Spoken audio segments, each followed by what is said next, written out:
पौमालोक के सभी सम्मानित दर्शकों को डॉक्टर प्रजनी शुक्ला का प्यार भरा नमस्कार। मित्रों, पौमालोक के इस नए अंक में मैं आप सभी का स्वागत, वंदन और अभिनंदन करता हूं।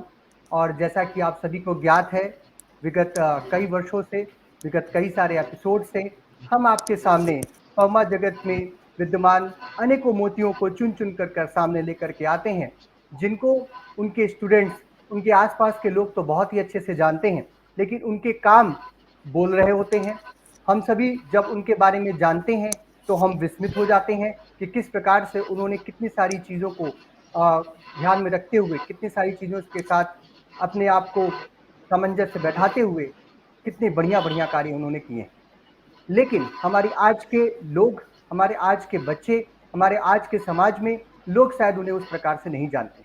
उन्हीं को सामने रखने का, उनके जीवन के छुए अनछुए पहलुओं को आपके सामने लेकर के आने का कार्य फर्मालोक लगातार कर रही है। और इसी कड़ी में आज हमारे साथ हैं हमारे अतिथि प्रोफेसर ओम प्रकाश कटारे सर, और जिनका मैं बहुत बहुत तहे दिल से स्वागत करता हूं। सर, स्वागत है आपका। धन्यवाद। सर, ये हमारा सौभाग्य है, फर्मालोक टीम का सौभाग्य है कि आज आप हमारे साथ हैं और आपने अपना बहुमूल्य समय हमें दिया है। मेरा भी और सौभाग्य है। ऐसा हमें लगता है कि जो हमारे दर्शक हैं उनको आपके अनुभवों को सुन करके काफ़ी कुछ जानने समझने का मौका मिलेगा।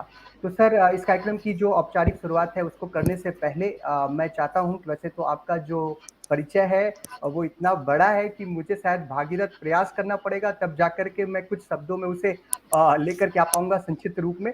फिर भी मैं कोशिश करूंगा और शायद ये गुस्ताखी करूंगा कि मैं आपका जीवन परिचय पढ़ने जा रहा हूँ। तो आपकी आज्ञा चाहूंगा सर। Thank you. तो मेरी रिक्वेस्ट है कि 2-4 लाइन में ही बता दीजिए। मेरे अपने पास पूरा 1 घंटा है।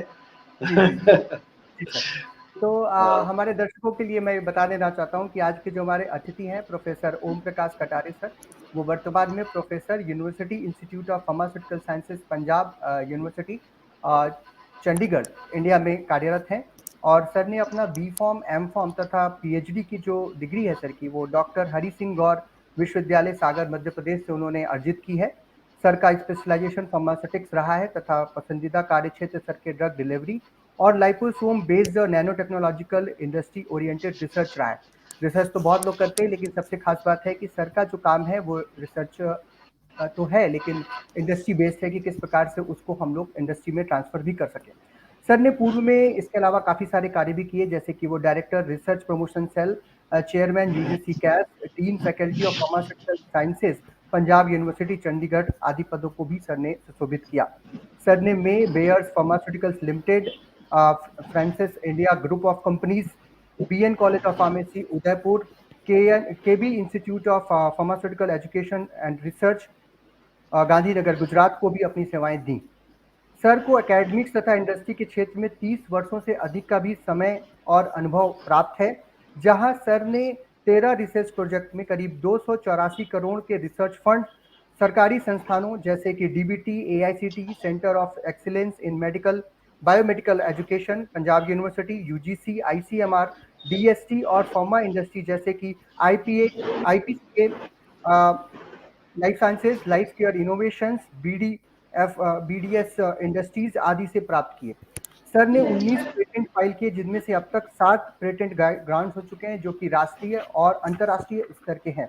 सर ने 3 नए फार्मास्यूटिकल प्रोडक्ट्स भी बाजार को ट्रांसफर किए, हमारे मार्केट को ट्रांसफर किए, जिनके नाम काफ़ी फेमस भी हैं, जैसे कसोरी सोम, लिपोचार एस और लिपोचार के प्रोडक्ट्स जो हैं वो मार्केट में अवेलेबल है, जो सर के द्वारा बनाए गए हैं।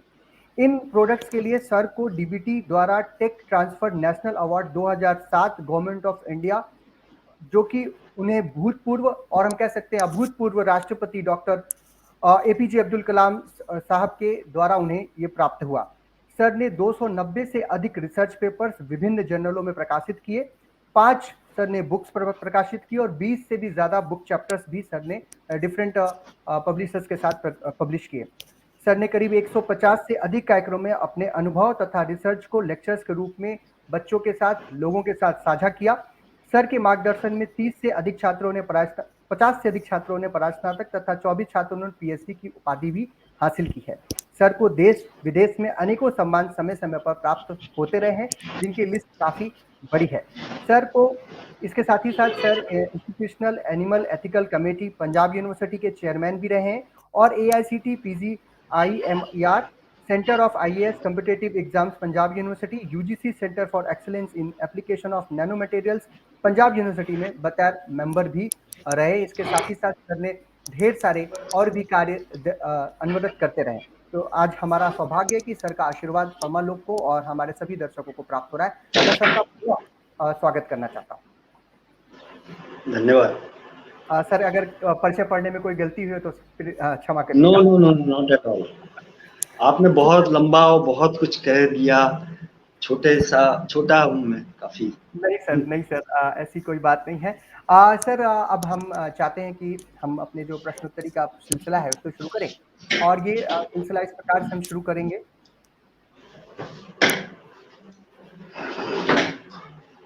यस कि हम पहले आपके जीवन परिचय और बचपन से लेकर के चलेंगे। तो आज का जो हमारा सबसे पहला प्रश्न है आदरणीय सर, कृपया अपने बचपन, स्कूली शिक्षा, पारिवारिक पृष्ठभूमि और जीवन शैली इत्यादि के बारे में हमारे दर्शकों को अवगत कराएं।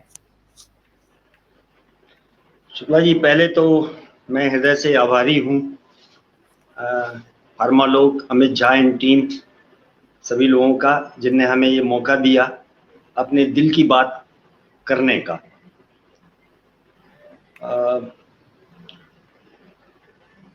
जहाँ तक आप बैकग्राउंड पूछते हैं तो मैं एक छोटे से गांव, मध्य प्रदेश का एक छोटा सा गांव है सागर के पास, डिस्ट्रिक्ट दमोह, वहाँ पर एक छोटा गांव है पथरिया वासा, वहाँ मेरा जन्म हुआ। और मेरे फादर एक्चुअली एग्रीकल्चर कॉलेज में ही वाज प्रोफेसर हार्टिकल्चर इन रीवा, मध्य प्रदेश। तो मेरा जो बैकग्राउंड शुरू हुआ तो वो गांव से शुरू हुआ। मेरे फादर मेरे को साथ नहीं ले गए, रीवा में सिटी प्लेस में साथ में नहीं ले गए। क्यों? क्योंकि मेरे ग्रैंडफादर से हमारा बहुत ज़्यादा प्यार था और वो गांव के टीचर थे। तो पहली और दूसरी और तीसरी कक्षा हमने गांव के एक छोटे से स्कूल में टाट पट्टी पर बैठ के बिना अंग्रेजी पढ़े निकाली है जी। तो वो पहली, दूसरी, तीसरी क्लास का छोटा सा गांव, टूटा फूटा सा, आज जो कुछ भी हूं मैं उसी वजह से हूं। पहली बात तो ये है। हमारे फादर ने बहुत उपकार किया और उसका एक नुकसान भी हुआ, क्योंकि मैं जब रीवा पहुंचा और 4th क्लास में एडमिशन लिया तो मैंने ABCD तो पढ़ी नहीं, सीधा इंग्लिश स्कूल में पहुंच गया। तो आज भी मुझे लगता है कि ABCD वाली वो क्लास मेरी हुई नहीं है, इसलिए अंग्रेजी में गड़बड़ा जाता हूँ थोड़ा। हिंदी में बहुत कंफर्टेबल रहता हूँ। अब थोड़ी थोड़ी सीख गया हूँ, सीख भी रहा हूँ आप सब लोगों से। तो वो गांव की जो पहली, दूसरी, तीसरी क्लास है, मुझे जो कुछ भी मिला आज, जो कुछ भी मैं हूँ, उसकी जड़ें वहीं से हैं। मैं अपने विद्यार्थियों को, सबको ये बताना चाहता हूँ कि गांव की शिक्षा कितनी इम्पोर्टेंट होती है। आपने अभी परिचय में शायद पढ़ा नहीं या पढ़ा होगा, मैं हार्टफुलनेस, एक जो NGO संस्था है ग्लोबली, पहले श्री रामचंद्र मिशन के नाम से जानी जाती है और सहज मार्ग भी कहते हैं। It's a spiritual organisation. अभी हमने उसका 75 ईयर्स सेलिब्रेट भी किए कान्हा शांतिवनम हैदराबाद में। तो मैं पिछले करीब 25 साल से इस संस्था का जो अभ्यास कर रहा हूँ, मेडिटेशन का। अध्यात्म तो मुझे नहीं पता, पर इसमें जो कुछ भी मुझे मिला, लाइफ स्टाइल, थिंकिंग, विचार, उसके तार जो है ना, हार्टफुलनेस के तार हमारे बचपन में उस गांव के छोटे से स्कूल से जुड़ते हैं, जो मुझे मेरे दादाजी ने, ग्रैंडफादर ने, जो कि स्कूल में टीचर थे, हेडमास्टर थे, गांव के पंडित भी होते थे, वो क्या करते थे कि हर शनिवार को बाल सभा करवाते थे। बाल सभा क्योंकि उस समय का ये रिवाज था, और उसमें वो चौपाइयाँ याद करवाते थे। तो अमित झा जी के साथ हमारी कुछ दोस्ती ऐसी भी बनी कि उनकी चौपाइयाँ मुझे बहुत रास आई जी। तो अगर हम ये कहेंगे पूरा आपका सत्र है तो सिर्फ एक ही चौपाई पे सेंटर होता है, ये ग्रेविटेट होता है एक ही चौपाई पर। प्रवासी नगर की जे सब काजा, जी। हृदय राख कौशलपुर राजा, keep lord in your heart and do, this is the only mantra and open secret of the success that I derive today, whatsoever you call success. Still Delhi बहुत दूर है, ऐसा नहीं है कि मिल गया है सब कुछ।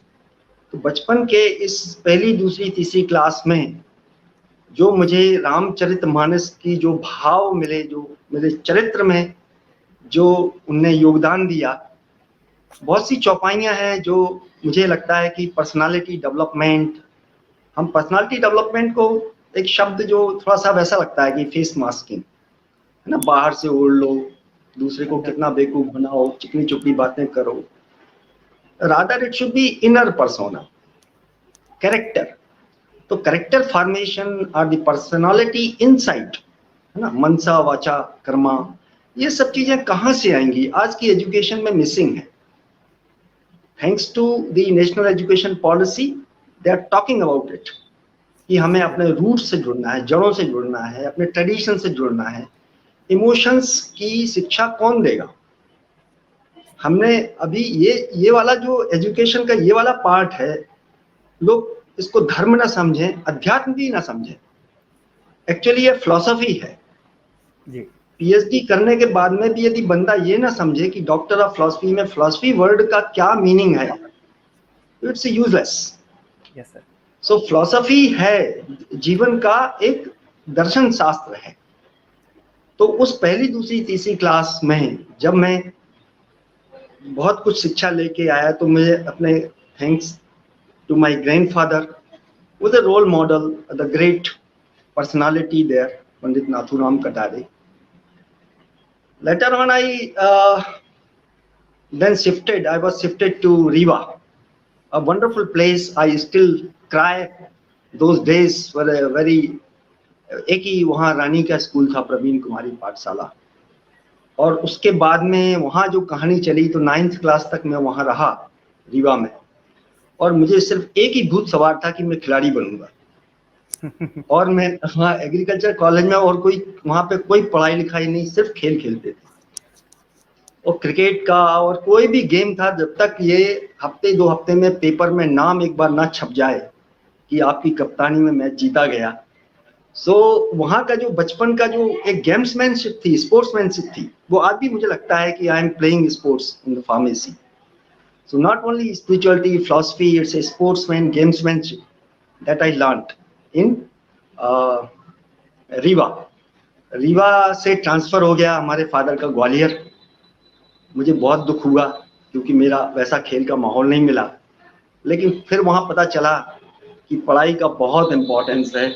अगर ये खेल से कुछ मिलने वाला नहीं है हिंदुस्तान में, पढ़ोगे लिखोगे तो बनोगे नवाब, है ना, वो वाली जो हालांकि उस समय नवाब पटौदी होते थे हमारे। जब कई बार रात में सपने में हमारी मदर बताती हैं कि यार रात में पैर उछालते थे, हम कहते थे बकप पटौदी। तो ये जो ग्वालियर में शिफ्टिंग हुई और ग्वालियर से करने के बाद में आपने अभी क्वेश्चन पूछना है मेरे को कि आप फार्मेसी में कैसे आए। जी। तो मैथ्स तो मेरी बहुत अच्छी थी, लेकिन कहा नहीं साहब आपको डॉक्टर बनना है, कि हमारे टाइम में सिर्फ 2 ही डॉक्टर या इंजीनियर। तो इनका साहब ठीक है डॉक्टर बनेंगे, लेकिन एक कपड़े शेयर करना चाहूंगा आपकी अनुमति से। नहीं नहीं सर, बिल्कुल। जैसी हो भवतव्यता, जैसी आपकी डेस्टिनी हो जी। वैसी मिले सहाय, वैसी सहायता मिलती जाती है। आप न जाओ ताही तो ताही तहां ले जाए। And it's a career effect, drug delivery system, you know. Drug is not going there, but you have to put it in a career form so that it can deliver to the site of action, right? Yes, sir. Yeah. तो ये भी हमने वहीं सीखा गांव में कि आपकी जर्नी वैसी बनती चली जाती है और सहायता वैसी मिलती चली जाती है। परीक्षा दी पीएमटी की, I was a topper throughout, no doubt, but by the mercy of the God, I did some blunder in the question paper, which is normally not supposed to be done by any aspirant, and because of that I missed by a whisker of a single mark. रात में नींद खुल जाती थी 2-3 साल तक कि ये क्या हो गया, मैं तो डॉक्टर वाला स्टफ था और ये कौन सी जगह आ गया। चलो कोई बात नहीं, सागर आया, फार्मेसी में एडमिशन लिया। वो भी एक कहानी है, बहुत ज़्यादा तो नहीं कह सकता, लेकिन मेरी कजिन थी, नाम भी ले सकता हूँ, Pratibha Omre now, she is heading Khandelwal. वो और हम दोनों ने पीएमटी दिया था, प्री मेडिकल टेस्ट, दोनों ही नहीं हुए पास, दोनों ही बहुत अच्छे कैलिबर के थे। वही फॉर्म ले आई और भर दिया और मेरे को बाई नेम बोलती थी, प्रकाश मैंने तुम्हारा सब काम कर दिया यहाँ सागर यूनिवर्सिटी में, फार्मेसी में एडमिशन। और टेस्ट दिया तो टेस्ट में हो गया, तो बिकॉज ऑफ हर, और मैं उसको बहुत टाइम तक मैंने उसको, आई वॉज कर्सिंग हर कि तुमने मुझे कहाँ फंसा दिया ये, और मैं तो बड़ा ही कठिन है फार्मेसी का कोर्स, ऐसा नहीं होता था आज के ज़माने जैसा, फार्मेसी बहुत टफ होती और फार्मेसी में आने के बाद में मुझे आज की डेट में मैं थैंकफुल हूँ, शायद मैं डॉक्टर बनता तो आप ना बुलाते मेरे को। नहीं, ऐसी बात नहीं। तो इस कहानी के साथ साथ ऐसे चलता जाता है। अब मैं ज़्यादा और आपसे क्या बोलूँ, यही मेरी कहानी है। फिर तो फार्मेसी करके निकला और बी फार्म किया, एम फार्म किया। एम फार्म करने के बाद में सोचा कि यार रेनबैक्सी खुल रही है इंदौर में, देवास में, वो ज्वाइन कर लेते हैं, हो भी गया। तो हमारे गुरुजी थे दीक्षित साहब, वी के दीक्षित, उन्होंने कहा कि नहीं, यहाँ घर में घोंचू नहीं बनना है। And he asked me to go straight away to Mumbai. उस समय लोग मुंबई जाते थे जी। और क्योंकि मुंबई एक अपना हब था, फार्मा हब था, तो हम हमारे कुछ मित्र थे, प्रोफेसर संजय जैन और हम लोग दोनों निकल दिए अपना मुंबई। मुंबई की जो टफ लाइफ थी उसने भी बहुत कुछ सिखाया। एक कमरे में 6-6 लोगों का रहना, सुबह शाम क्या बोलते हैं उसको, लोकल खड़े खड़े सो जाना। बहुत स्ट्रगल किया, जब जाके कहीं मे एंड बेकर फ्रैंको इंडिया में एंट्री हुई और बहुत अच्छी एंट्री हुई। फ्रैंको इंडिया में काम किया, 3 साल मैंने लगाए इंडस्ट्री में, 4 साल मुंबई में सर्व किया। फार्मेसी ने बहुत घाट घाट का पानी पिलाया है और इसी से हम रचपच गए और पंजाब में कोई दिक्कत नहीं हुई। और मुंबई से फिर चेन्नई और चेन्नई से Sahibabad, Ghaziabad, Delhi, multiple destination I serve industry, all entrepreneurship. तो इंडस्ट्री का गुमान लिए फिर हम पीएचडी किया। सोचा कि यार क्या करना है, तुमने, गुरुजी ने कहा पीएचडी कर लो, तो हमने कहा ठीक है साहब। सागर आए, पीएचडी की। उसके बाद में नौकरी के लिए जब बात आई तो मैरिज हो चुकी थी, तो उदयपुर घूमने गए। तो उदयपुर में देखा कि यार इतना सुंदर शहर है, अभी तक हमें पता ही नहीं चला। तो माई वाइफ सेड कि अब मुझे मुंबई नहीं जाना है। I had offer the R&D head from Franco India. नहीं, this is a very good place, Sukhna lake, दूध तलाई और बहुत कुछ। वो आज भी दिन याद है उदयपुर के, और उदयपुर में 4 साल रहे और बहुत आनंद आया। और जितना प्यार मुझे उदयपुर में मिला अपने विद्यार्थियों का, वो आज भी मैं संजो के रखता हूँ। पर डॉक्टर शुक्ला, वहाँ पर वो चीज़ नहीं थी जिसको जो हमारे दिल में फायर थी कि यार रिसर्च होनी चाहिए जी। और रिसर्च में ऐसी होना चाहिए जो वो पेशेंट तक, सफरर तक पहुंचे जी। इस तमन्ना को लेते हुए फिर थोड़ी देर के लिए गांधीनगर, हमारे प्रोफेसर एनएस परमार थे उस वक्त, वो हमको वहां ले गए, हमने देखा। और वहां से फिर मैंने 30 अप्रैल 1997 को चंडीगढ़ में पंजाब यूनिवर्सिटी में मेरा सिलेक्शन हो गया, रीडर। जी रीडर पे ज्वाइन किया, and it was a big honour for me because the department UIPS is known for Professor Harkishan Singh ji, जी our the father figure, जी Professor Kulkarni, Professor Handa, uh, all luminaries, and I was a little one in the face of it. विचार में क्या शक्ति होती है, ये मैं आपसे शेयर करना चाहता हूँ. जी फिलॉसफी है, लेकिन स्वामी विवेकानंद की माने और अपने वेदों की माने तो विचार में बहुत शक्ति होती है. So by the time I joined Heartfulness, and I was greatly influenced by the philosophy, Parthsarthi Rajgopalachari ji, I joined. तो उस समय तक ये चीज जहन में आती जा रही थी, जो कि और मजबूत होती जा रही थी, जो हमने गांव में सीखी थी, हार्टफुलनेस. जी सर. तो आज भी मुझे याद है, जब मैं पंजाब यूनिवर्सिटी काफी बड़ी है, और गेट नंबर 3 से जब मैं अंदर जा रहा था, एंटर कर रहा था, उस दिन 30 अप्रैल का दिन था. हमारे ग्रेट मास्टर बाबूजी महाराज का जन्मदिन था, 30 अप्रैल. मैंने वो literally I touch the land of Punjab, गुरु भूमि जिसको मैं बोलता हूँ, और मैंने in the tradition of the Christ I thought कि मुझे शक्ति देना कि मैं अपनी दिहाड़ी कमा सकूं. आज भी मैं सोचता हूं कि मैं अपनी दिहाड़ी कमा रहा हूं. एक दिन का आप उतना काम करो कि बिना पसीना बहाए खाना मत खाओ. ये the great master Jesus Christ. So मेरे अंदर था कि भाई देखो, इतने बड़े इंस्टीट्यूशन में मैं ज्वाइन कर रहा हूं, मुझे जस्टिफाई करना है my bread. I did not think at that time of those Rashtrapati Puraskar, tech transfer, products, and all those collaborations. No, I was simply looking for the earning the bread. 30 अप्रैल 1997 के साथ जो कहानी शुरू हुई, तो शुरू हुई, आज भी चल रही. 2005 में मुझे chairman, I was the youngest to acquire that chair. लोगों ने कहा कि इसमें कांटे होते हैं चेयर में. मैंने उनसे तो कुछ नहीं कहा, कह भी नहीं सकता था. I do not want to be arrogant, but मुझे मेरे मन में ये ख्याल था कि these cottages are to be enjoyed. Without enjoyment you can not. हृदय राग कौशलपुर राजा, that's all. What is the meaning of the Hriday Rag Kausalpur Raja? Lord. Who is the Lord? We do not know.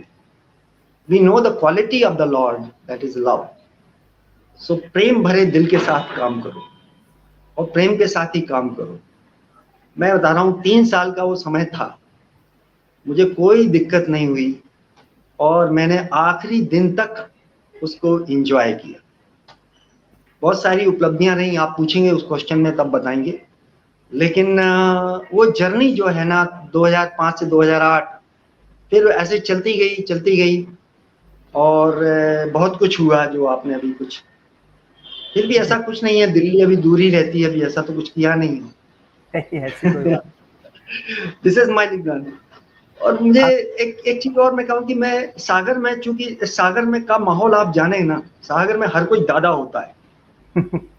जब मैं सागर से चला तो दादागिरी वहीं छोड़ के गया था मैं, और स्टूडेंट लीडर भी रहा मैं. मुझे मौका मिला लीड करने का, तो मैं, मेरे इसलिए ये नहीं था कि मैं फार्मेसी कर रहा हूँ. मुझे I want to be dynamic. हम कितने सक्सेसफुल हैं मुझे पता नहीं है, पर मुझे लगा कि ये बंदे को ना एकदम ऐसा नहीं एक जगह घुस जाए, एक ही जगह चला जाए, पूरा होना चाहिए. That's it. जैसा कि आपने इतना अच्छा सारी बातें बताई, तो हमारे दर्शक, हमारे खास करके बच्चे जो इस कार्यक्रम को देख रहे हैं, वो समझ सकते हैं कि आपकी बातों से 2 चीजें निकल के आ रही है. सबसे पहली चीज कि जैसा हम लोग हमेशा सुनते आ रहे हैं कि भारत का जो दिल है, वो हिंदुस्तान का जो दिल है वो गांव में बसता है, और वहां से जो परिस्थितियां उत्पन्न होती है, वहां की जो चीजें सिखाई जाती हैं, वहां से जो शिक्षा मिलती है, वो अपने आप व्यक्तियों को बड़ा बना ही देती है. और जैसा कि आप जैसे व्यक्तियों से मिलने के बाद ये चीज़ें एकदम क्लियर हो जाती हैं कि हाँ, ये बिल्कुल सच बात है और ऐसा है।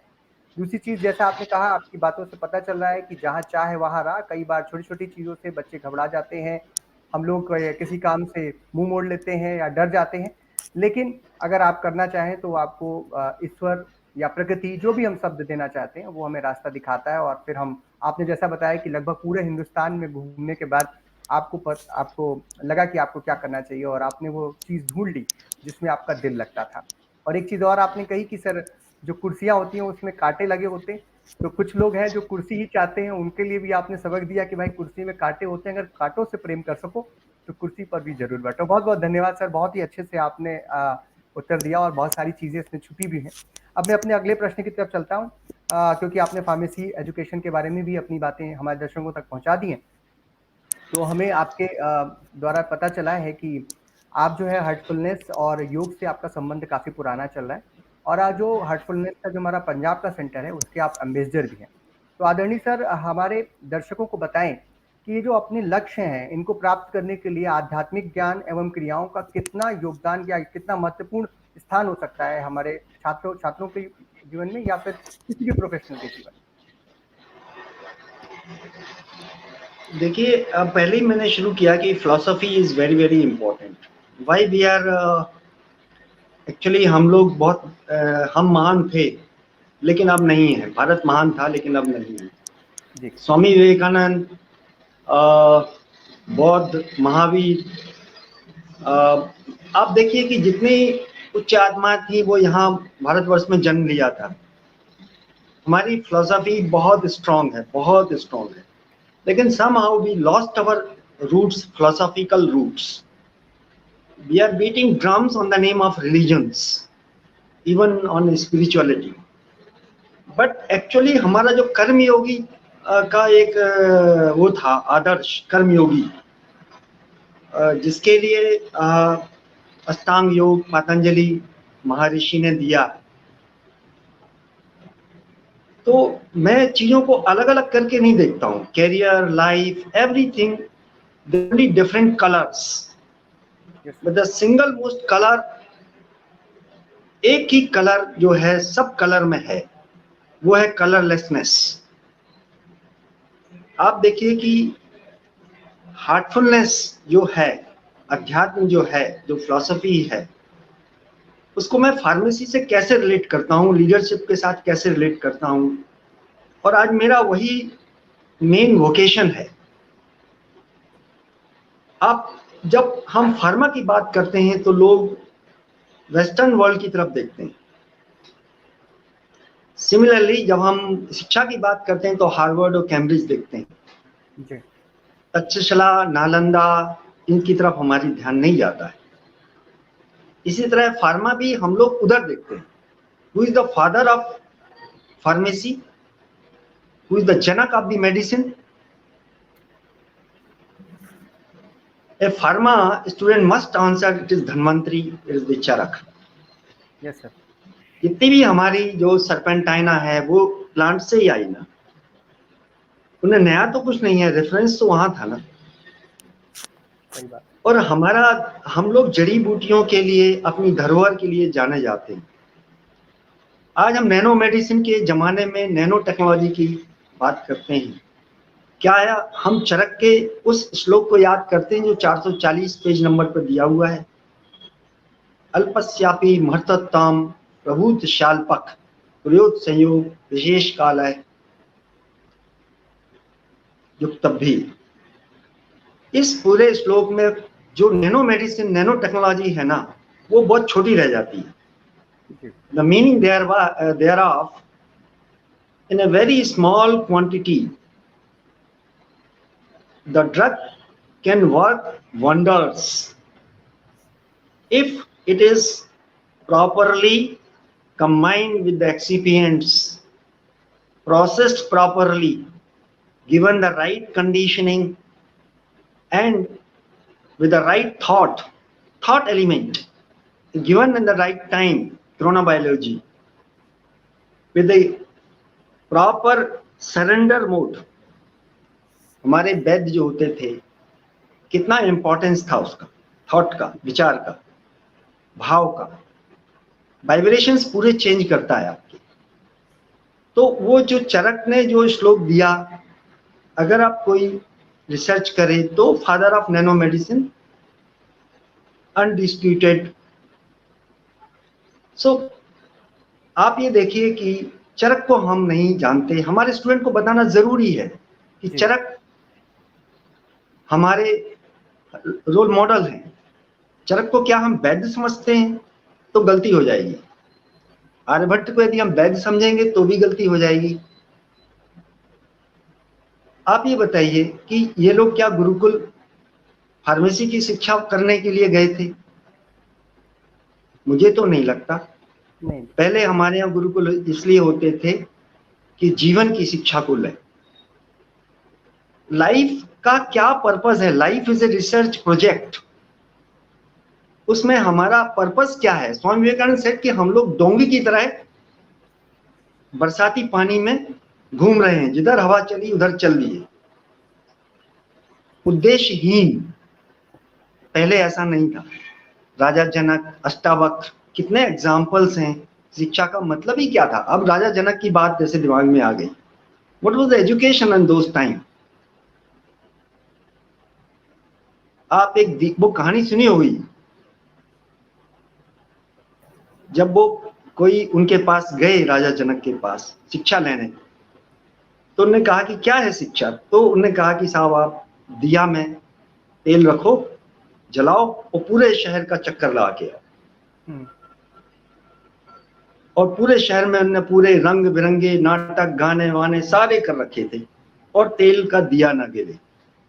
अगर तुम पूरा एक चक्कर लगा के आओगे और तेल नहीं गिरेगा दिया में से, तो तुम्हारी शिक्षा है। Now we are not having the idea, our teachers, our students, our role models, our leaders, what is this education to create, to generate that focus, that calmness, that creates courage, contemplation, clarity? विवेक कहाँ से आएगा? बुद्धि है, विवेक कहाँ से आएगा? सो मन की जो गाथा है वो बहुत इंपॉर्टेंट है, वही गीता, वही सब कुछ। तो ये जो शिक्षा है, इस जीवन की शिक्षा है, वही वो हमारे मुनि ऋषि उसी के लिए जाते थे। लेकिन out of compassion, out of their interest in physics, they become physicist, they become medicine man. भाई आप करेंगे लेकिन कुछ तो दूसरा काम भी करेंगे ना। On the French side they became medicine, the father of medicine, but before that they were only trying to actualize their self, realization of their self. Spirituality was the only education, and downloading the data, है ना, we are only uploading it. Even we talk of artificial intelligence, is very good, I'm not criticizing it, but mind your intuitional intelligence, thinking of Archimedes, thinking of Newton. So these sloks were coming to the Charak, they were actually downloaded the Brahma Vidya nowadays.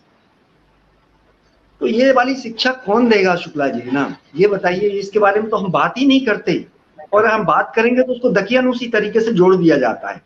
सही बात है। आज हमने देखा बहुत बड़े बड़े लोग, बुद्धिमान लोग, आखिरी में इस सवाल के बिना चले जाते हैं कि मैं कौन हूं, हु एम आई। एक बार हमने लेक्चर लखा स्वामी विवेकानंद सेंटर में, हु एम आई टॉपिक था, और एक रामकृष्ण मिशन के Swami ji, Swami doctor Satishananda ji, doctor by medico, he deliberated on it. So one of my senior brother Abhyasi, we call in the Sahajmar system, he asked, he observed that the people who attended that lecture very seriously, they were all above 60. He kept, उन्हें चुटकी ली और कहा कि यार 60 साल के बाद यदि तुम पूछने आओगे हु एम आई तो क्या होगा? My Nana ji, he was a great role model. Another the root in the district Sagar, the great Bhagavad Sharan Bharadwaj.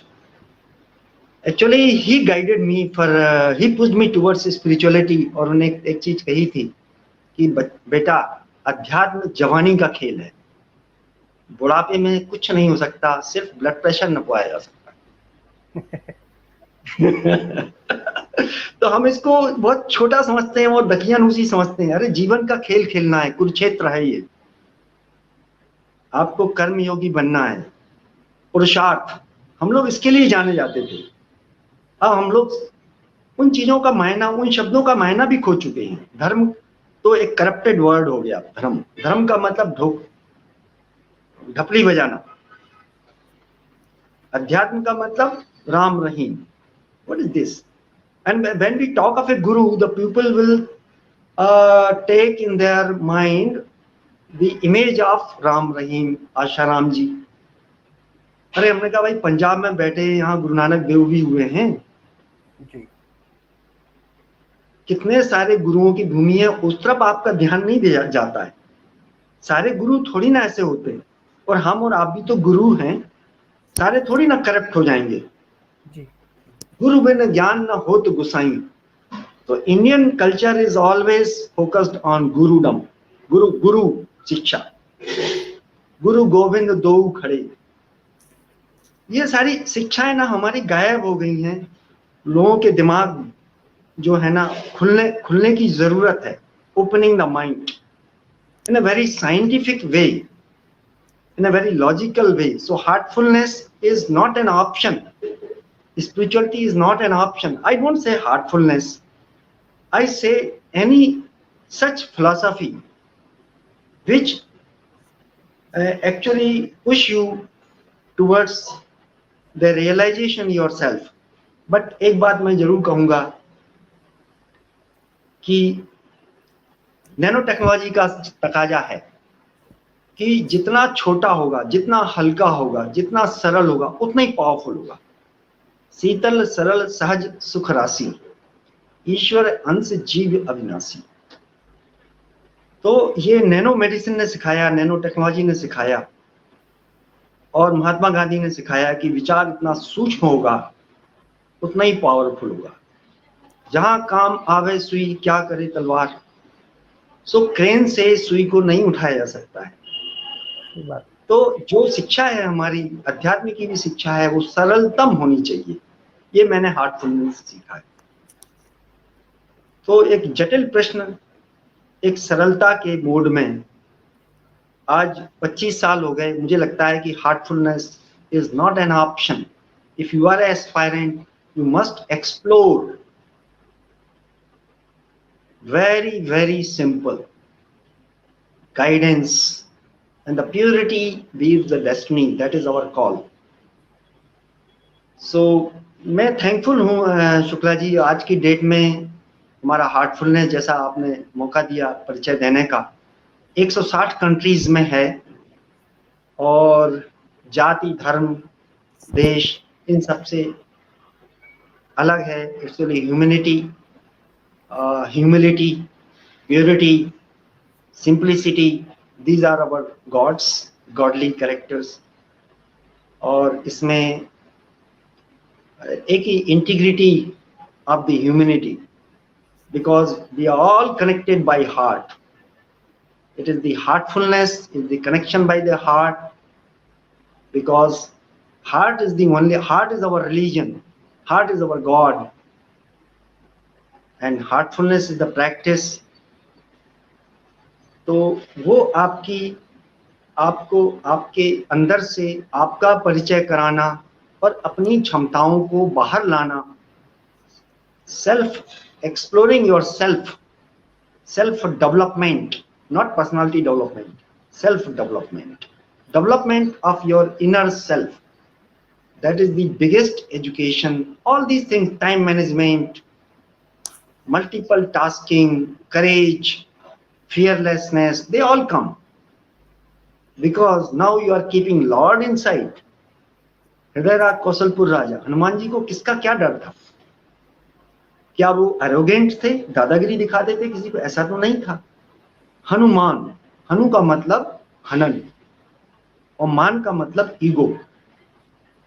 Ego खत्म नहीं होती, ईगो को सरेंडर किया जाता है। So is a great role model that surrender the ego to the higher inner self and then work. तो आप जो भी काम करें वो हृदय में ईश्वर की कल्पना करके करें। फिर चाहे आप रिसर्च करें, चाहे आप लीडरशिप करें, चाहे आप कुछ भी करें, वो उसका परफॉर्मेंस ही अलग होगा।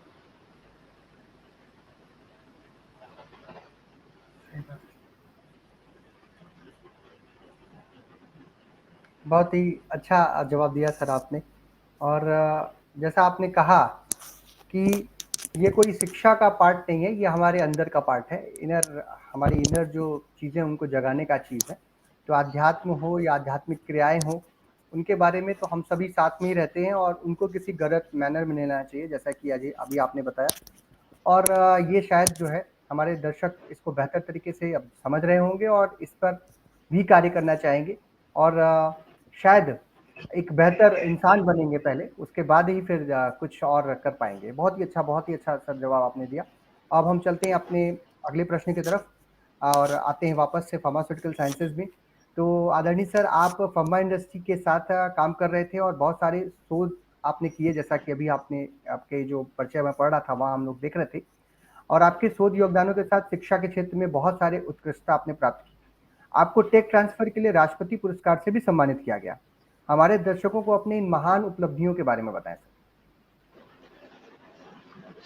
देखिए, जैसा ही मैंने कहा कि आपके जीवन में लोगों का इन्फ्लुएंस होता है, प्रभाव डालता है। मैं जब पंजाब यूनिवर्सिटी में एंटर किया तभी मेरे मन में था कि मैं कुछ ऐसा करूं, और वही विचार जो उस समय लिया था वो फलीभूत हुआ। जी। थॉट में पावर है, थॉट में क्वांटम पावर है। आपको वैसे लोग मिलते हैं, हमने देखा कि जो पंजाब यूनिवर्सिटी और पीजीआई के बीच में सिर्फ एक रोड है। आप कभी चंडीगढ़ आए तो जो पीजीआई एमईआर एम्स जैसा जी। नेशनल मेडिकल इंस्टीट्यूशन है, तो by chance I was visiting one for some dermal skin disease. मैंने ये सब रिसर्च का एरिया मुझे गॉड गिवन है। तो मैं डॉक्टर भूषण थे उस समय, हेड थे मेडिकल, जो स्किन डर्मा के हेड थे। उनको मैं बहुत रिस्पेक्ट करता हूँ, उन्होंने मुझे थॉट दिया। तो मैंने अपने बच्चे को लेके मैं गया था। My son was suffering from some skin disease. तो उन्हें देखा, अपने चैम्बर में देखा, और उस समय उनके टेबल पर एक प्रोडक्ट डला हुआ था जिसका यूएस विटामिन का डेरोविन।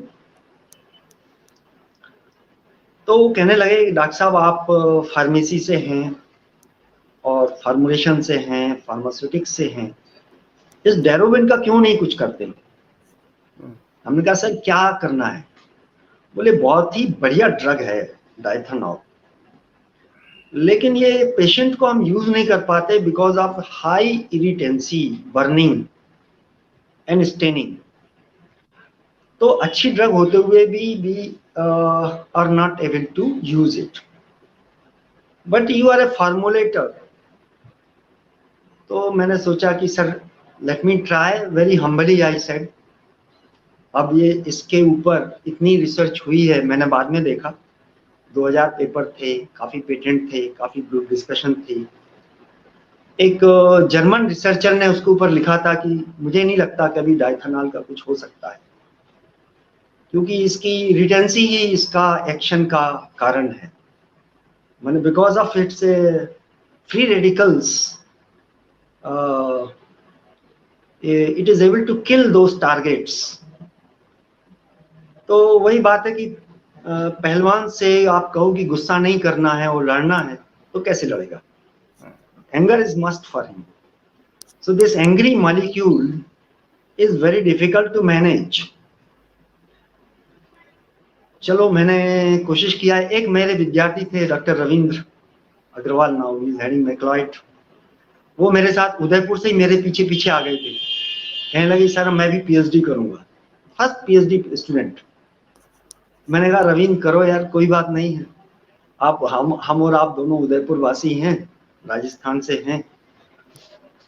और रवीन ने काम करना शुरू किया उस पे, क्योंकि मेरी थीसिस लाइपोसोम पे थी, mine was the first thesis in liposomes. It's a pleasure and pride to share.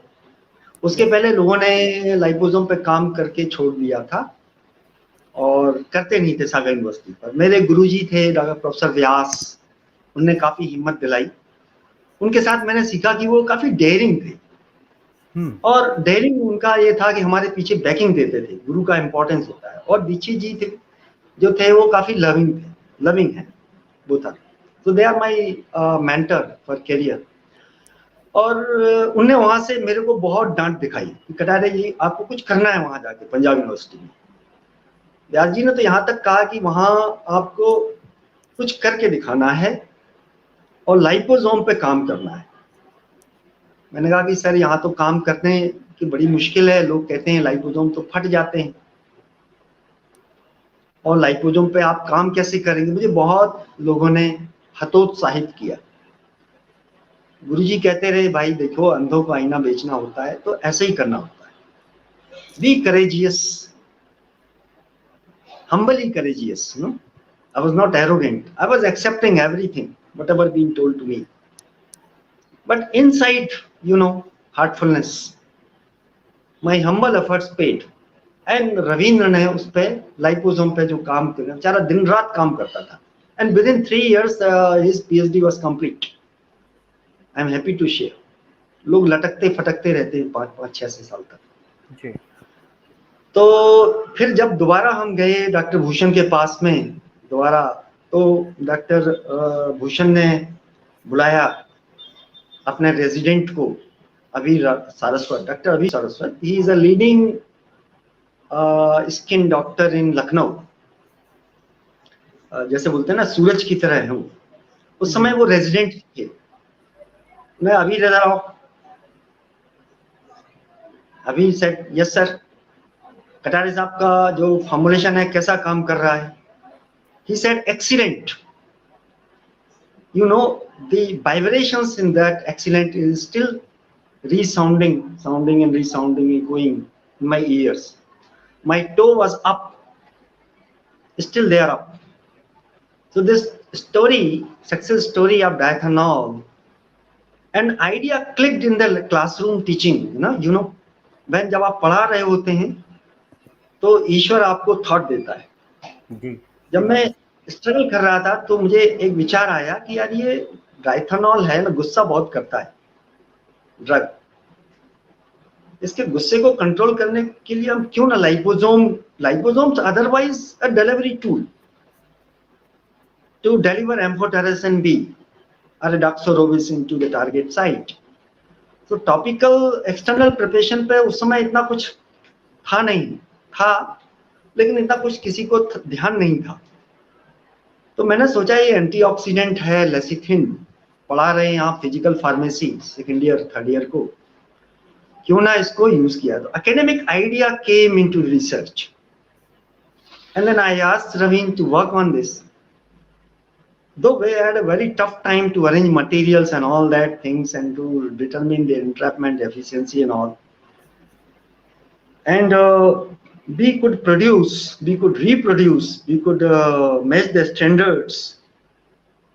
And hearing that clinical trial story at PGI, one entrepreneur, startup Life Care Innovations, Dr. Verma, came to PGI, and because they launched the liposomal, the first liposomal product, amphotericin B.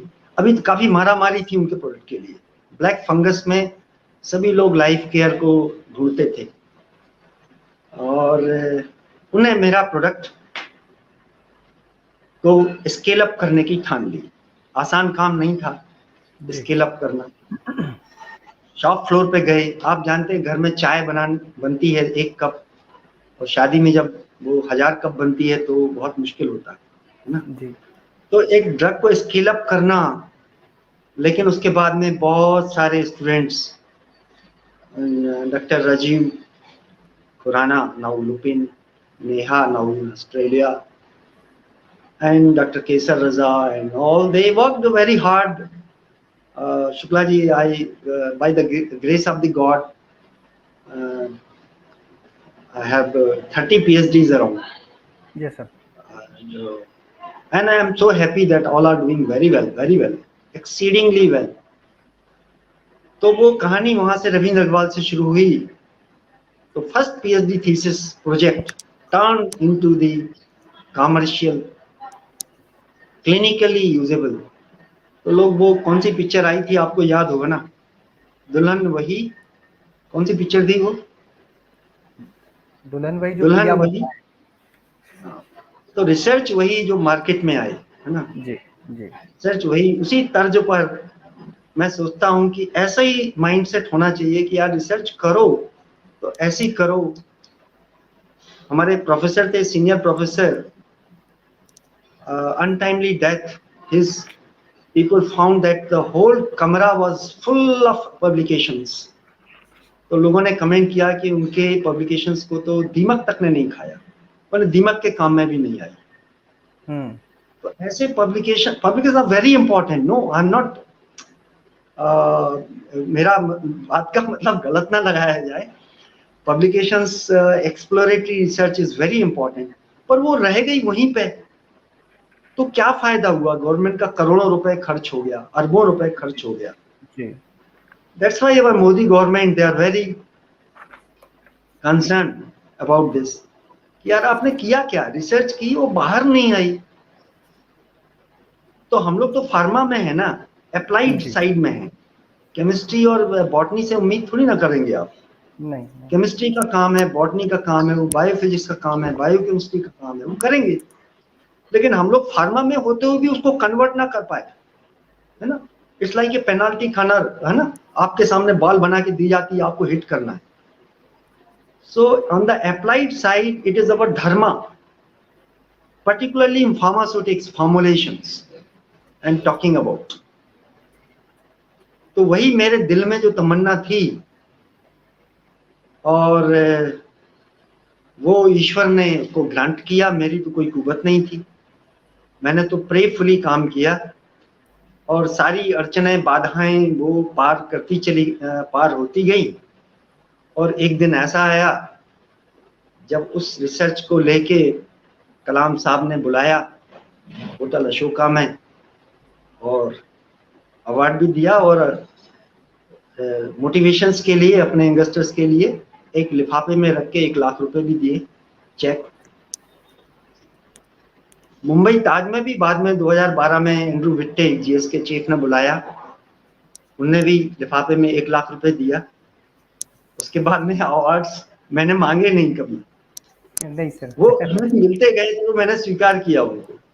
मुझे हमेशा लगा कि तो मैं इस काबिल तो था नहीं, मैंने कोई रॉकेट साइंस भी नहीं की है. मुझे डायरेक्टर रिसर्च भी बना दिया गया यूनिवर्सिटी का. तो मैंने पूछा कि यार ये क्यों ऐसा? बहुत सारे बड़े बड़े साइंटिस्ट हैं जो इंसा अवार्डी हैं, और इम्पैक्ट फैक्टर उनके बहुत हाई हैं, वर्ल्ड के 2% में बहुत ज़्यादा हाई हैं. मैं भी हूँ, पर इतना बड़ा नहीं हूँ. तो वो सब जो लोगों ने कहा कि आपने चूंकि रिसर्च आपकी लोगों के काम में आई, तो मेरा अवार्ड यही था.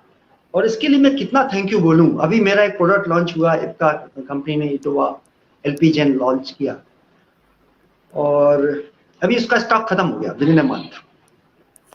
और मैंने अपने गुरुजी को भेजा, भाई, because all it is his grace ना. आप जो जीवन में जो भी प्राप्त होता है वो ईश्वरीय और गुरु की कृपा से ही प्राप्त होता है. जी. Fortunately, I am so lucky that my current guru, काना शांति बनम, पूजनीय रिवर कमलेश डी पटेल, गाजी के नाम से उन्हें जानते हैं. वो भी फार्मा एलएम कॉलेज से करके गए थे, और यूएस में उन्हें he became the big entrepreneur and put up the chains of pharmacy in California, New York, and everywhere. And now 10 years back, he returned to India to set up the spiritual center. He has multiple projects there. So I sent my product to Daji. And Daji, after a lapse of around few weeks, he called me personally. I could not, मैं अपने आप को संभाल नहीं पाया. मैंने कहा कि ऐसा कैसे हो सकता है. He said कि मैं कमलेश बोल रहा हूँ. तो मैंने कहा कि Kamlesh must be someone who is in the ashram, Kana Shanti Vanam ashram. You know, it's a big ashram. So बोले मैं कमलेश पटेल बोल रहा हूँ. तब मेरे को इलेक्ट्रिक शॉक टू मी. आपका वो जेल है ना, it has an amazing result on a different applications, not only in arthritis and all. He said a different application. So he found some different amazing thing in it. I was not valuing my own research so much. That day I felt कि ईश्वर ने आपको क्या दिया है, आप समझ ही नहीं पा रहे हो, और किस लेवल की आपकी थैंकफुलनेस और कितने ग्राउंडेड आप हो सकते हो. तो तुलसीदास जी की एक चौपाई और याद आती है. नाथ आज मैं काहे ना पावा, मिटे दोष दुख दारिद्र दावा. अभय, फियरलेसनेस जिसको आप बोलते हैं ना, कि अल्टीमेट वरदान क्या है. भगवान राम से जब पूछा गया, तुमने कहा अभय, डर नहीं किसी का, है ना. तो हमारी परंपरा ये कहती है कि अध्यात्म सिर्फ ये नहीं है कि अध्यात्म है, ये हमें बहुत कुछ देता है, एक्सीलेंस देता है. मेरा स्लोगन ही यही है on Punjab university campus, excellence is our religion, excellence our God, and excellence our temple, excellence in totality. So I do not call for spirituality, I call for excellence. Yoga कर्मसु कौशलम. बातों को समझना बहुत जरूरी है, गहराइयों में जाना जरूरी है, उसकी फिलॉसफी को साइंटिफिक तरीके से समझना जरूरी है. यही सब हुआ मेरी जर्नी में. बहुत ही बढ़िया सर आपने बताया. और जब आपने कहा कि इतनी सारी उपलब्धियां प्राप्त करने के बाद आपको पुरस्कार स्वयं मिले, और पुरस्कार जब स्वयं मिलता है तो उसका मज़ा कोई और होता है. बाकी बहुत सारे लोग जो है पुरस्कारों के लिए लालायित रहते हैं, लेकिन जब कोई व्यक्ति अच्छे से काम करता है, और आपने कहा जैसे कि आपने छोटी सी चीज़ जो पढ़ाते वक्त आपके दिमाग में आई और आपने उसको पढ़ करके, समझ करके, उसके गहराइयों में उतर करके उसको इस काबिल बना दिया कि वो किसी व्यक्ति के काम भी आ सके, सिर्फ रिसर्च पेपर्स में लिखने के काम ना आए. तो पुरस्कार तो अपने आप ही चल करके आते ही हैं. तो ये बहुत ही अच्छी बात आपने की, और सभी लोग जो हमारे दर्शक हैं वो इससे इस चीज़ को समझ सकते हैं कि हम किसी भी काम को करें तो उस गहराइयों तक जाएं. और जो हमारी रिसर्च है, जो रिसर्च लोग कर रहे हैं, चाहे वो फंड्स लेके कर रहे हैं, तो उन्हें ज़रूर है कि वो लोगों तक पहुँचे, उसका टेक्नोलॉजी ट्रांसफ़र हो, वो पेटेंट के रूप में आए, लोगों तक पहुँचे, आम जन उसका फ़ायदा उठा पाए. बहुत बहुत धन्यवाद सर आपका इस प्रश्न के उत्तर के लिए. अब मैं अपने अगले प्रश्न की तरफ चलता हूँ. सर, आपने अपना शोध कार्य जो है वो ड्रग डिलीवरी के नए तकनीकों को खोजने में किया, खास करके नैनो टेक्नोलॉजी, लाइपोसोम इत्यादि के क्षेत्र में. तो कृपया करके हमारे दर्शकों को बताएं कि जब आप नैनो टेक्नोलॉजी सिस्टम में ड्रग डिलीवरी सिस्टम की खोज करते हैं या उसका क्लबिंग इत्यादि करते हैं या फॉर्मुलेशन करते हैं, तो इन दौरान किन उद्देश्यों का ध्यान रखा जाता है और किस प्रकार की चुनौतियों का सामना आपको करना पड़ता है? मैं आपको ये बताना चाहता हूं कि हमें इंटरफेस पे आना बहुत ज़रूरी है. जी. आपको रिसर्च करनी है, और एक ऐसी रिसर्च करनी है जो फाइनल एंड तक पहुंचे. तो विजन आपका क्लियर होना चाहिए. किसी भी रिसर्च में विजन क्लियर होना चाहिए. लाइफ में भी, आपका लाइफ में भी अगर आपका विजन क्लियर नहीं है तो लाइफ आप एंजॉय नहीं कर सकते. रिसर्च, आपको जीवन का उद्देश्य ही नहीं पता है, रिसर्च का उद्देश्य ही नहीं पता है, करे जा रहे हैं. तो इंटरफेस पे जब तक नहीं आते हैं, जब तक आपको पता नहीं चलता है कि मेडिकल इंसाइट क्या है, क्लिनिकल इंसाइट क्या है, इंडस्ट्रियल इंसाइट क्या है, इंडस्ट्रियल डिमांड क्या है, लेकिन क्लिनिकल इंसाइट कि भाई आपको चाहिए क्या, डॉक्टर को क्या चाहिए। तो अपने एग्जाम्पल से मैंने सीखा कि भूषण कुमार ने बताया ना, ने मतलब हमें वो विचार दिया तो मोटिवेशन आया। तो सबसे पहले हमें जस्टिफाई करना होगा अपने आप को, बहुत चिंतन मनन और मंथन, 3 चीजें, बहुत चर्निंग चाहिए। तो आपके पास ना टेक्नोलॉजी है भाई, जैसे मेरा बैकग्राउंड नैनो लाइपोसोम टेक्नोलॉजी का है, सुटिक्स का है, फॉर्मुलेशंस का है। तो मैं चाहूं कि मैं अब जीन थेरेपी पे काम करूं, तो वो मतलब मेरे लिए ऐसा हो जाएगा कि फिर से मुझे स्टूडेंट बनना है। तो मैं अपने फील्ड में ही रह के ही काम करना चाहता हूँ, ठीक है ना। जी। लेकिन मेरे साथ तो ऐसा हुआ कि जो मैंने पढ़ा सीखा वही मेरे को काम में आने लगा। तो अब उसमें सबसे पहले तो एजेंडा सेट करना और उसकी हाइपोथेसिस, उसकी इन्वेंटिवनेस, ओरिजिनलिटी, उसका contemplation, that's why very important, meditation is very very important. until unless you develop the capacity to extend your focus, आपको विचार करना है। तो वो मेडिटेशन, जो मेडिटेटिव माइंड है, मैं ये नहीं कहना चाहता हूं कि मेडिटेटिव माइंड मेरा आ गया, मैं स्थित प्रज्ञ की स्थिति में पहुंच गया, ऐसा तो बिल्कुल भी नहीं है जी। लेकिन एस्पायरेंट हूं। तो जब आप चिंतन मनन मंथन करते हैं और उन चीजों को सोचते हैं कि अब हम थॉट्स मिलने शुरू हो जाते हैं और सावधानी और जो सामान चाहिए आपको वो ईश्वर आपको, माने ईश्वरी कृपा से आपको एंटरप्रेन्योरशिप डेवलप करनी है, आपको जुझारूपन पैदा करना है। ईश्वर आपके हाथों में कुछ भी परोस के नहीं देगा। सही बात है। आपको पुरुषार्थ, योगा कर्मसु कौशलम, आपको वर्क करना है।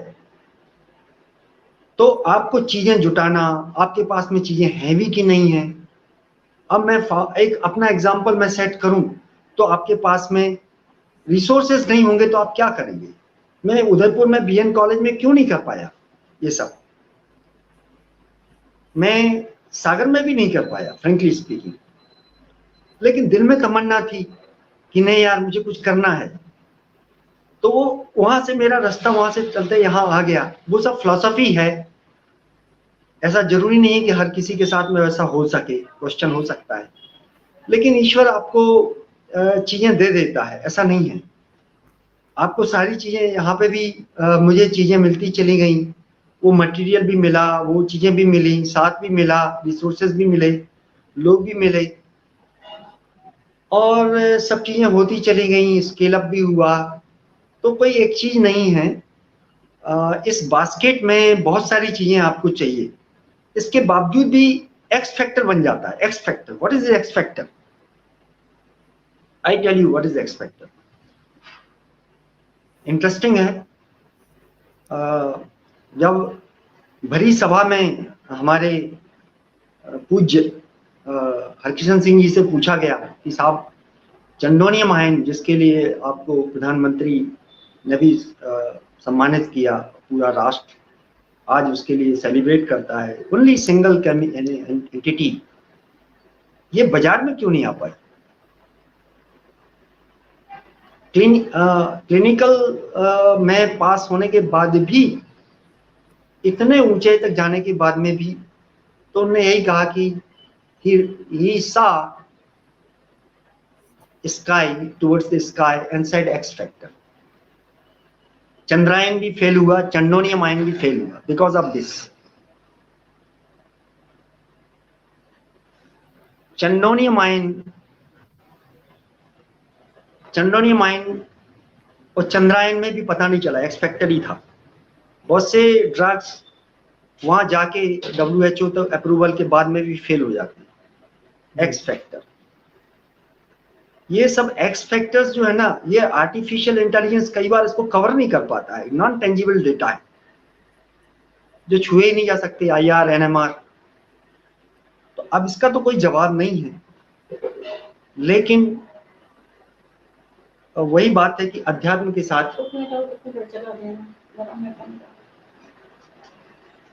तो ये सब चीजें जो हैं वो कुछ चीजें कही हैं, कुछ चीजें अनकही हैं।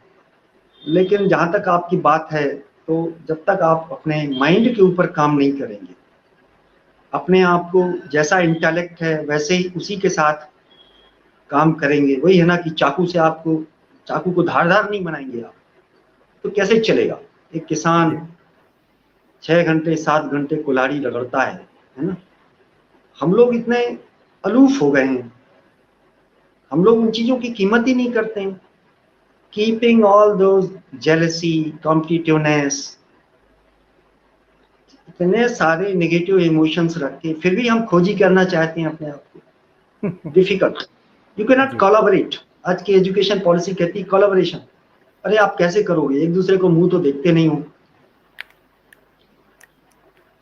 You know what is the most difficult thing in leadership? लोगों को साथ में लेके चलना। तो ये चीजें जो नैनो टेक्नोलॉजी में हैं, वो वही बात है कि n number of things are there, multiple dimensions are there. Stability is the great issue.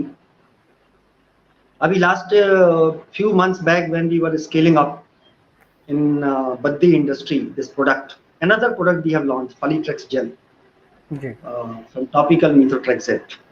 So we were scaling up, Shukla ji, and my team was there. My fellow, PhD fellow, Gajanand and Akansha, Anil. वो एक सुबह से लेकर शाम तक लग गया, लेकिन पीएच एडजस्ट नहीं हुआ। कैसे हुआ ये कहानी हम बताएंगे तो बहुत लंबी निकल जाएगी। ऐसे प्रोडक्ट बनाया, उसमें क्रिस्टल आ गया। अब कंपनी का तो करोड़ों रुपए खर्च होता है जी। आपने तो कह दिया कि साहब इसमें क्रिस्टल आ गया है, कितनी बड़ी आप ना सांप सीढ़ी का गेम है ये, 99 से नीचे आने का। सो you cannot take it very lightly. It is a very serious business. Data reliability, data integrity, data reproducibility. हिम्मत होनी चाहिए इसके लिए, करेज होना चाहिए। बिना उसके कुछ नहीं होता। Courage is important. तो ये सब ईश्वरी कृपा से हुआ, खुद की हिम्मत से हुआ।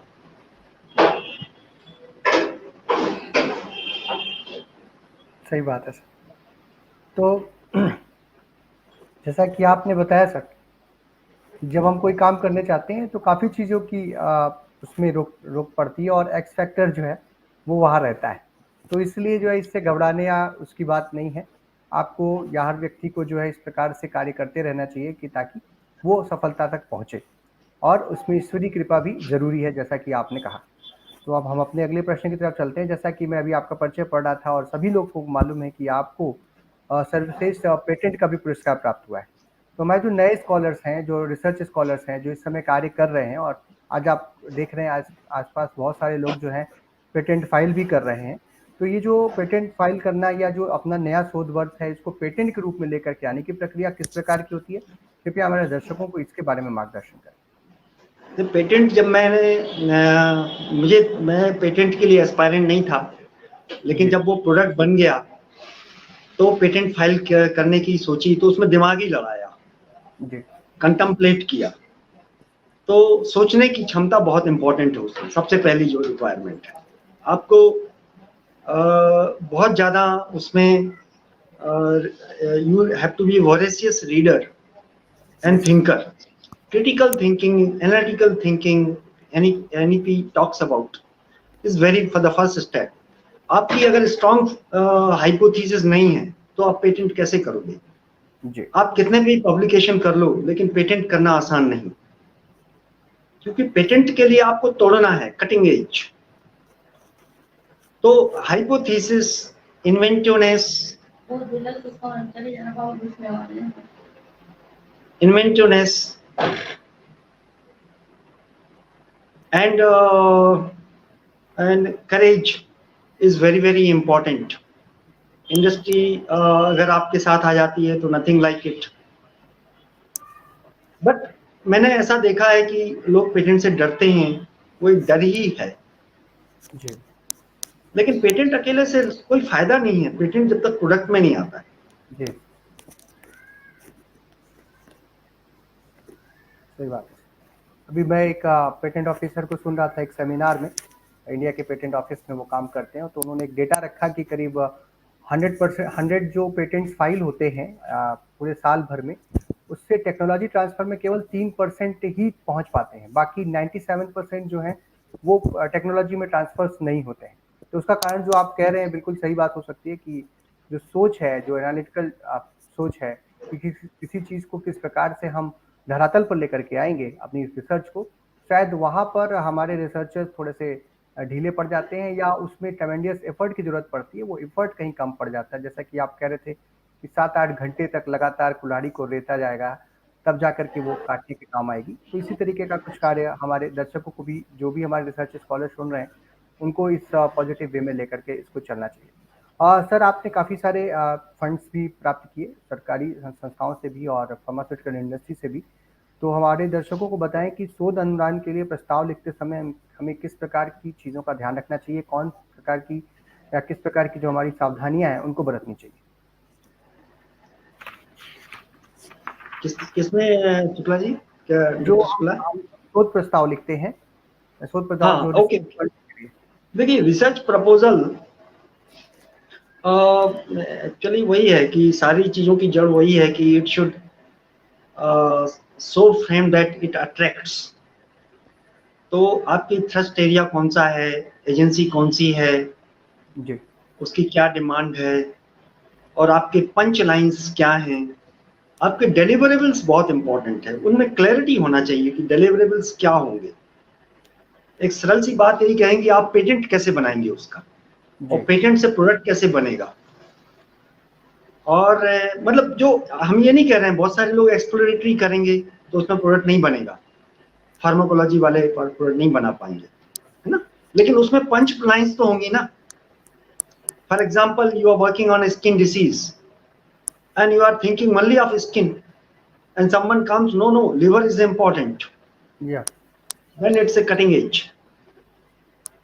So आपको पर उसका रेलेवेंस होना चाहिए, तो आपका reference is important and your ability to justify, और आपके शब्दों में ताकत होनी चाहिए, आपको उस तरीके से फ्रेम करना चाहिए, उसका प्रेजेंटेशन अच्छा होना चाहिए। और जब आप प्रेजेंट करो तो हृदय राग कौशलपुर राजा। बहुत सही सर। सर, आपके विभिन्न शोध योगदानों में जो आपके व्यक्तिगत जो आपके अनुभव रहे, जो आपकी यादें हैं, उनके बारे में आप हमें बताएं। एक दो ऐसे आपके साथ जो चीजें हुई हों जो कि हमारे दर्शकों के साथ आप साझा करना चाहते हैं। मैंने चेयरमैनशिप संभाली 2005 से 2008 तक, वो मैंने साझा किया आपको जी। मैं I was happy to tell, मैंने कुछ नहीं किया। जो कुछ किया सब लोगों ने किया जी। तो मैंने तो सही में कुछ नहीं किया, जो लोग करना चाहते उनको करने दिया जी। लोगों को मेरे सिग्नेचर चाहिए थे, मैं उनके रूम में जाके देता था। लोग बड़े बड़े प्रोफेसर जिनकी आपस में नहीं बनती थी, वो हमारे लेफ्ट राइट बैठ सकते थे जी। तो सारा डिपार्टमेंट, और उस समय हमारा 2007 में we got the centre for advance studies CS जी, the first in India. Harkishan Singh ji ने उसको कोट किया अपनी बुक में।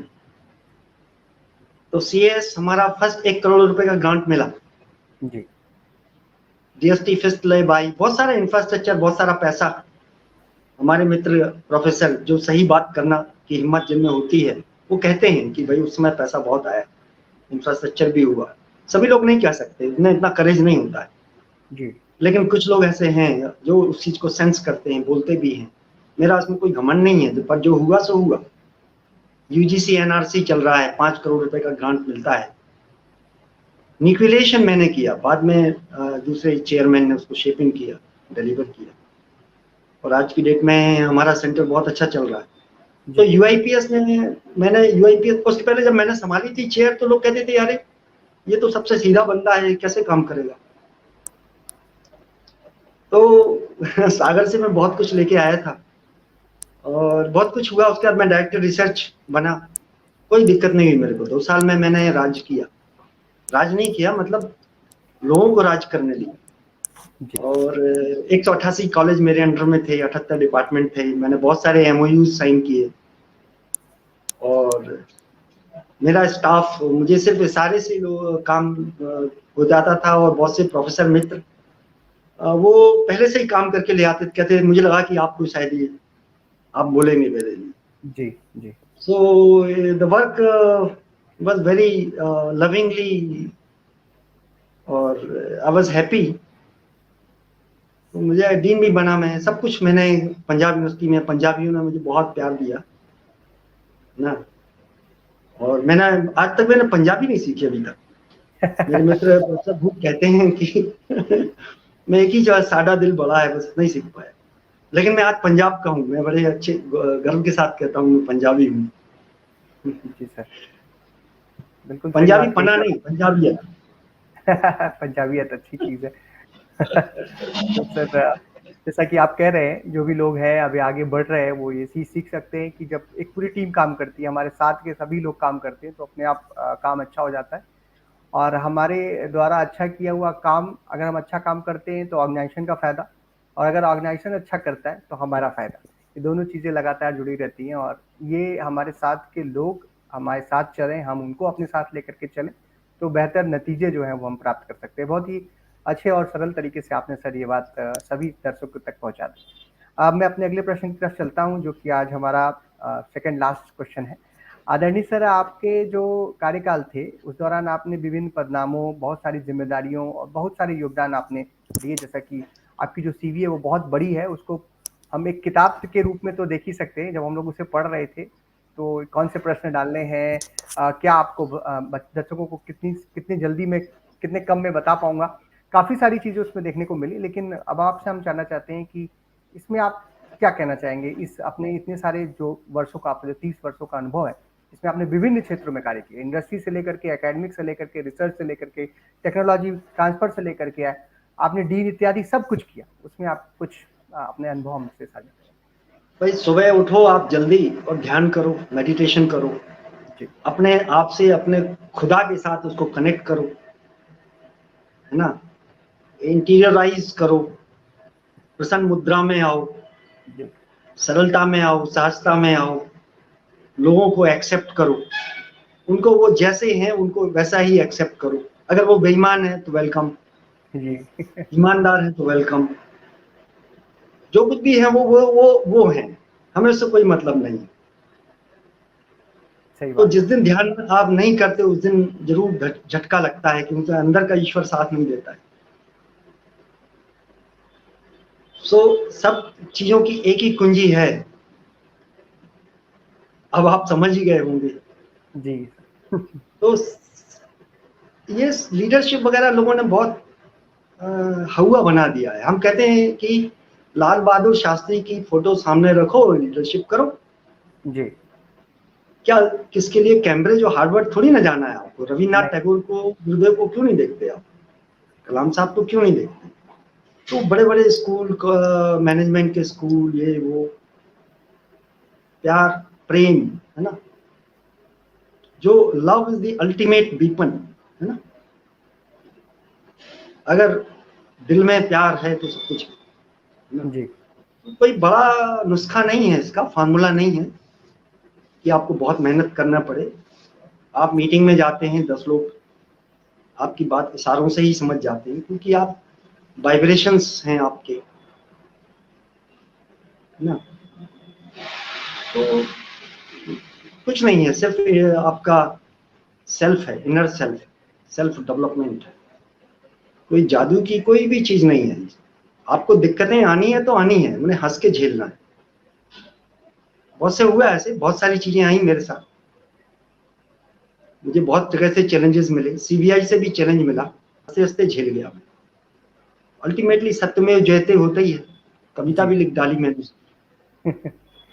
अभी समय नहीं है क्योंकि आपका मैंने बहुत समय ले लिया है। नहीं, नहीं सर।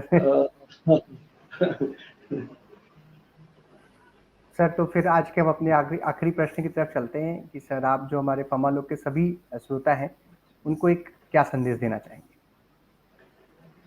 संदेश देखिए, मेरे पास में नया कुछ भी नहीं है। जो लोगों ने कहा वही मैं कहता हूँ। जी। जो स्वामी जी ने कहा, खोजी बनो, योगी बनो, कर्म योगी बनो। भगवान कृष्ण ने कहा, योगा कर्मसु कौशलम। जिंदगी के उद्देश्य को बिना समझे हमें हाथ में कुछ नहीं मिलने वाला है। अगर मिल भी जाए तो उसको एंजॉय नहीं करेंगे। तो सबसे पहले तो एजेंडा सेट करो लाइफ में, अपना उद्देश्य को पहचानो कि हम आफ्टर ऑल यहाँ पर हैं क्यों। क्यों है? और जैसे आप हिमालय को टारगेट करते हैं, महावीर प्रसाद द्विवेदी ने कहा, हिंदी के साहित्यकार, कि लक्ष्य जितना ऊंचा होगा उतना ही निशाना, उतना ही तीर ऊपर जाएगा। जी। When you keep the goal highest, you will reach a little bit lower. तो जानो तो सही है क्या, ये रहस्य क्या है, जीवन क्या रहस्य है, हम कौन हैं, ये बड़े प्रश्न करना, बड़े सवाल करना। तो मेरे एक स्टूडेंट ने मुझे एक फार्मूला दिया, मेरी बातों को सुन के, मेरी समझ के। वो फार्मूला शेयर कर देता हूँ आखिरी में, क्योंकि फार्मूलेटर हूँ, सुटिक्स का हूँ। तो 4 चीजों का इंग्रेडिएंट है, 4 ingredients in the formula. Number 1, Arjun लक्ष्य की तरफ फोकस इतना होना चाहिए कि नाच गाने जितने भी चलते रहें चारों तरफ, उनसे प्रभावित ना हो। गांधी जी ने 3 बंदर भी इसीलिए बैठाए। जी। तो लक्ष्य पे ध्यान रखो। अर्जुन अंधे नहीं थे, पर उनकी इनर आई सेट थी। ध्रुव प्रतिज्ञा ऐसी होनी चाहिए, ध्रुव की थी। हु एम आई के लिए बूढ़ा होना जरूरी नहीं है, बचपन में ही पूछो, गॉड, हु इज गॉड। जी। I want to realise, I don't believe in your telling. आप कहते हो भगवान है, मुझे इससे कोई मतलब नहीं है। I do not want to fool myself. God is there, but I want to realise I am not satisfied. Swami Vivekananda कहते हैं कि आप बेचैनी पैदा करो। हमें शांति की जरूरत नहीं है, बेचैनी की जरूरत। हमारे गुरु महाराज भी कहते हैं, बाबूजी, उठो, जागो, उठो, और जब तक शांत मत बैठो। सो एक ध्रुव प्रतिज्ञा ऐसी होनी चाहिए। पहला भगीरथ प्रश्न, जो तीसरा इंग्रेडिएंट, प्रयत्न ऐसा करो जैसा भागीरथ ने कर दिया था। जी। आपको टेक ट्रांसफर करना है, आपको कैंसर की मेडिसिन लानी है, और प्रहलाद भक्ति। क्योंकि अगर आपको ईगो आई ना, तो सारा बंटाधार होगा। जी। घमंड आया, I have done it, finished. So egolessness, खुदी को कर खत्म, खुदा बाहर आता है ना। ऐसा हमने जी। इस्लाम धर्म में सीखा, और जी। हनुमान जी ने भी वही बताया। तो ये हम लोगों की मंद बुद्धि है कि हम लोग अलग अलग चीजों को समझते हैं।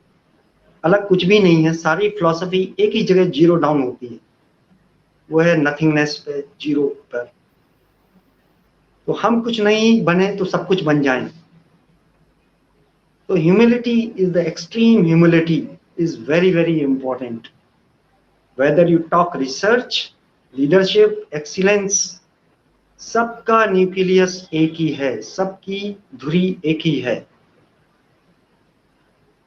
तो ये सारी बातें सेल्फ डेवलपमेंट की हैं।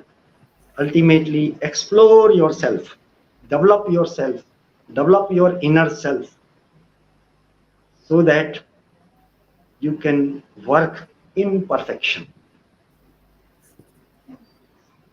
इससे ज्यादा और मैं क्या कहूँ। बहुत बहुत धन्यवाद सर। आपके सारे जो आपके विचार हैं, आपकी जो बातें हैं, उनसे हमारे दर्शक जरूर प्रेरणा ले पाएंगे, और अपने जो भी कार्य वो कर रहे हैं, जिस भी फील्ड में है वो, वहाँ वो बेहतर और अच्छा प्रदर्शन भी कर सकते हैं, और बेहतर योगदान सोसाइटी को भी दे पाएंगे। सर, अब इस कार्यक्रम की अंतिम कड़ी में मैं आपसे 2 शब्द चाहूँगा फमा लोग के लिए, हमारी टीम के लिए, आशीर्वचन के रूप में। मैंने पहले ही कहा कि फार्मा लोग, मुझे ऐसा लगता है कि दिव्य रूप है, दिव्य लोक, फार्मा दिव्य लोक है ना। आप लोग सब बहुत अच्छा काम कर रहे हैं धन्यवाद सर। और युवाओं को एक दिशा देना और जो हमारे लोग हैं, महान लोग हैं, उनसे परिचय कराना। मैं तो बहुत छोटा अदना सा हूँ, पर आपने काफ़ी लोगों को काफ़ी मिलाया, परिचय कराया।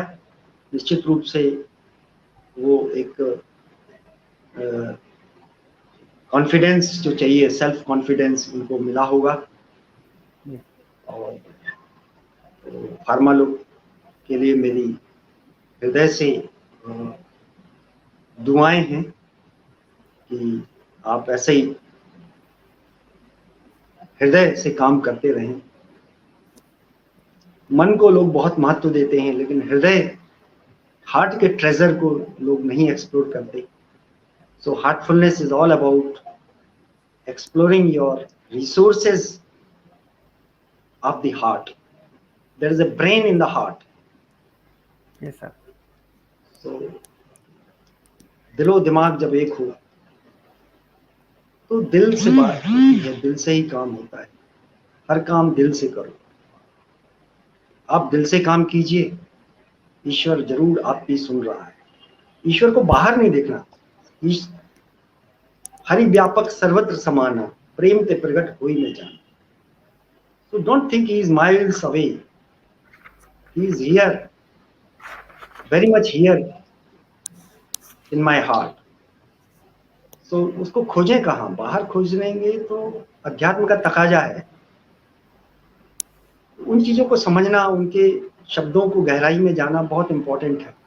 आप वो सब करें। बहुत बहुत धन्यवाद। इससे ज़्यादा धन्यवाद। आपने अपना बहुमूल्य समय दिया और आपके साथ बिताया हुआ ये समय बहुत ही अमूल्य है मेरे लिए और हमारे सभी दर्शकों के लिए भी जीवन पर्यंत अमूल्य रहेगा। और आपने अपना जो कीमती वक्त, अपना जो विचार, जो इतने अमूल्य विचार थे, वो हम लोग के साथ साझा किया, उसके लिए पुनः और हमारे मंच पे आने के लिए आपको पुनः बहुत बहुत धन्यवाद सर। और मैं अपने अभी सभी दर्शकों से ये गुजारिश करना चाहूँगा कि आपको अगर ये कार्यक्रम पसंद आया हो तो हमारे इस कार्यक्रम को आप लाइक करें, अपने दोस्तों में, अपने मित्रों में हमारे चैनल को शेयर करें। और अगर अभी तक आपने सब्सक्राइब नहीं किया, ऐसे और भी ढेर सारे कार्यक्रम को देखने के लिए हमारे चैनल को जरूर सब्सक्राइब करें। आप सभी को डॉक्टर ब्रजेश शुक्ला का पुनः प्यार भरा नमस्कार।